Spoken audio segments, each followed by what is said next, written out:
पाकिस्तान में मुसलमानों के दरमियान मर्द और औरत तलाक हो जाए और तलाक के बाद औरत या मर्द जो है दोबारा रुजू करना चाहे आपस में, तो उसका तरीकाकार हलाला की शर्त है जिसमें आपको एक दूसरे शख्स से शादी करनी पड़ती है। ये मेरे मियां खावन को ये कहा जी कि ऐसा करते हैं कि मैं इनसे शादी कर लेता हूँ और 2-3 दिन ये मेरे पास रहती हैं, मैं इनसे ज़वाजी ताल्लुक कायम करता हूँ और उसके बाद मैं इनको तलाक दे दूंगा, तो फिर आप इनसे शादी कर लीजिएगा और आपका भी मसला हल हो जाएगा। अच्छा, वेरी डेंजरस।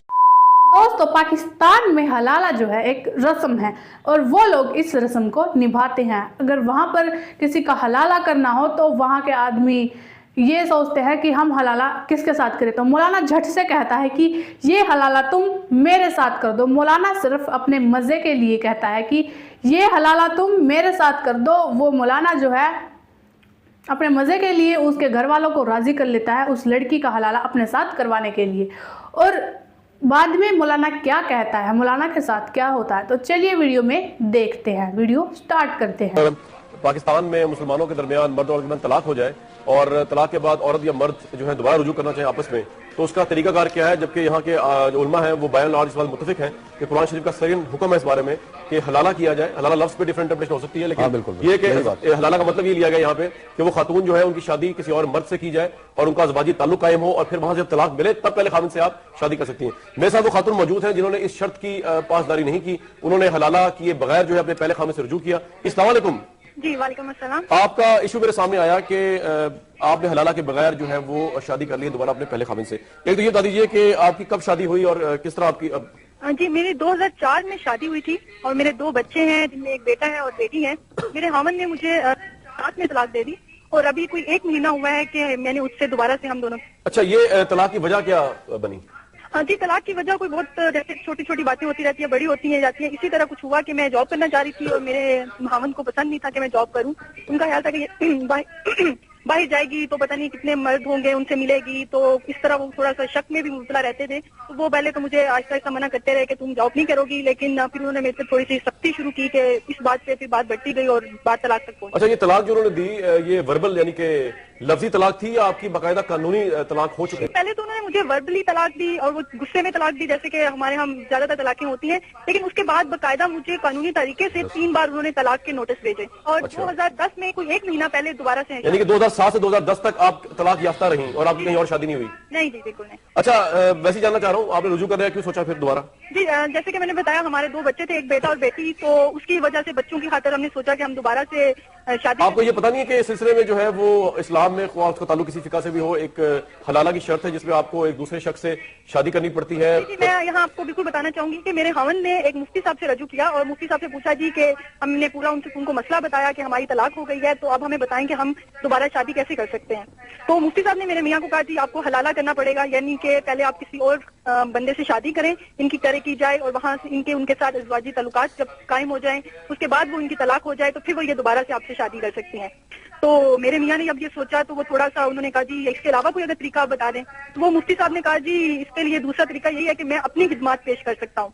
नहीं मतलब अपनी खिदमत मुफ्ती साहब ने किस हिसाब कौन सी खिदमत पेश करने की बात की? उन्होंने ये मेरे मियाँ खावन को ये कहा जी कि ऐसा करते हैं कि मैं इनसे शादी कर लेता हूँ और 2-3 दिन ये मेरे पास रहती हैं, मैं इनसे ज़वाजी ताल्लुक कायम करता हूँ और उसके बाद मैं इनको तलाक दे दूंगा, तो फिर आप इनसे शादी कर लीजिएगा और आपका भी मसला हल हो जाएगा। अच्छा, ये मुफ्ती साहब ने कहा?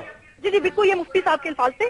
उसके बाद मेरे मियाँ काफी अपसेट रहे कि ये तो अगर इसी तरह ये तरीका है तो इससे बेहतर है कि हम आपस में ही शादी कर लें दोबारा से, कि बजाय इसके कि एक मुफ्ती अगर ये बात कह रहा है कि आप मेरे से कर लें और मेरे से ज़वाजी ताल्लुक कायम कर लें। तो फिर आपने जो है वो किया ये कि आपने रुजू कर लिया अपने पहले खाविन से बगैर हलाला के? जी बिल्कुल, हमने कोई 1 महीना पहले दोबारा से निकाह किया बगैर किसी हलाला के। अच्छा, मुफ्ती अब्दुल कवी साहब अस्सलाम वालेकुम।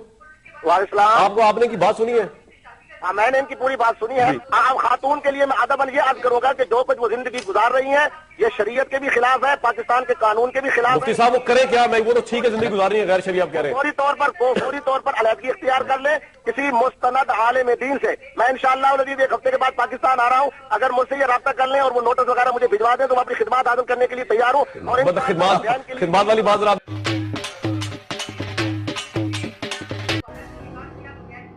चलो जानते हैं इस वीडियो क्लिप के जरिए आखिर हलाला होता क्या है। आरिफ मियां, रियाना से दोबारा निकाह आपका हलाला के बाद ही हो पाएगा। रेहाना को आपसे निकाह करने से पहले किसी और मर्द से निकाह करना पड़ेगा, उसके साथ हम बिस्तर होना पड़ेगा, वो मर्द उनको तलाक देगा, उसके बाद आपका ये निकाह हो सकेगा। नहीं अब्बू नहीं। या अल्लाह,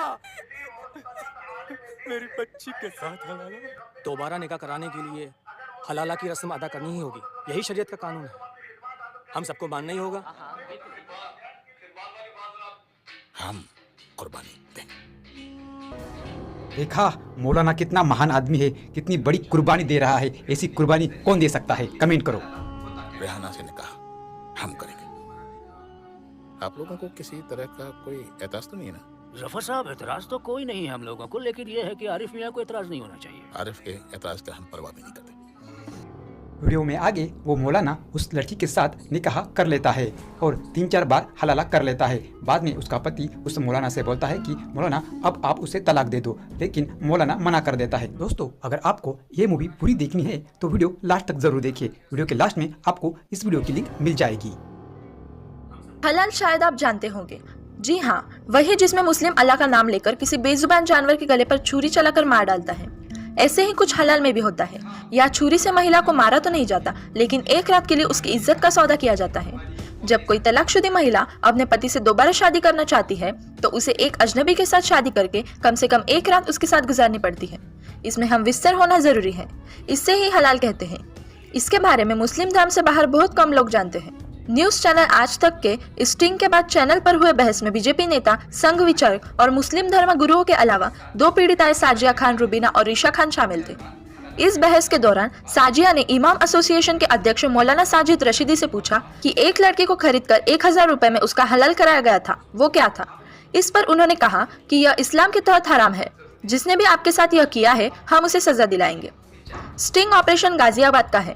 इसमें अंडरकवर रिपोर्ट्स ने तो जैसा कि आप लोगों ने वीडियो में देखा कि पाकिस्तान में हलाला जो है एक रस्म होती है और वो उस रस्म को निभाते हैं। उस रस्म के बगैर वो किसी लड़की की शादी दूसरे आदमी से नहीं करवा सकते। पहले उस लड़की का हलाला होता है, तभी उसकी शादी दूसरे आदमी से होती है।